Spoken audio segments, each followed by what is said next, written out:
Hey y'all, so Revelation 2, we're finishing up, and this is the last that I'm going to be reading from the Bible study, so let's get into it.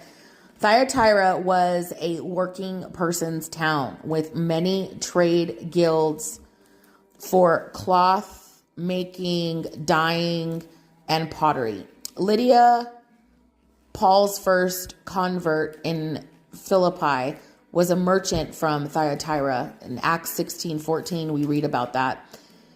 The city was basically secular, with no focus on any particular religion. In verse 19, we see that the believers of Thyatira were commended for growing in good deeds, regardless of the sinfulness surrounding them. Like them, we should not become complacent in our worship or stop encouraging new believers.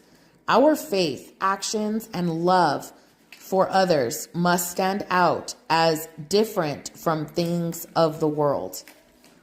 In verse 20, a woman in the church in Thyatira was teaching that immorality was not a serious matter for believers. Her name may have been Jezebel, or John may have used the name Jezebel to symbolize the kind of evil she was promoting. Jezebel, a pagan queen of Israel, was considered the most evil woman who ever lived. You can read about this in 1 Kings 19, 1 Kings 21, 2 Kings 9, and 30 through 37.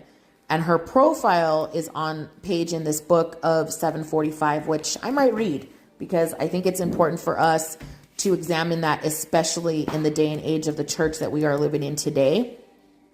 Verse 20 says, why is sexual immorality serious? Okay, so this is referencing verse 20. Sex outside of marriage always hurts someone. It hurts God because it shows that we prefer to satisfy our own way instead of according to his word, or to satisfy them immediately instead of waiting on his timing. It hurts others because it violates the commitment necessary to a relationship.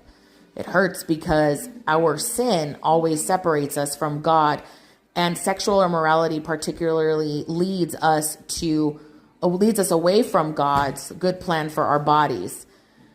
Sin violates God's plan and makes our hearts callous and indifferent to the destructiveness of its hold on our lives.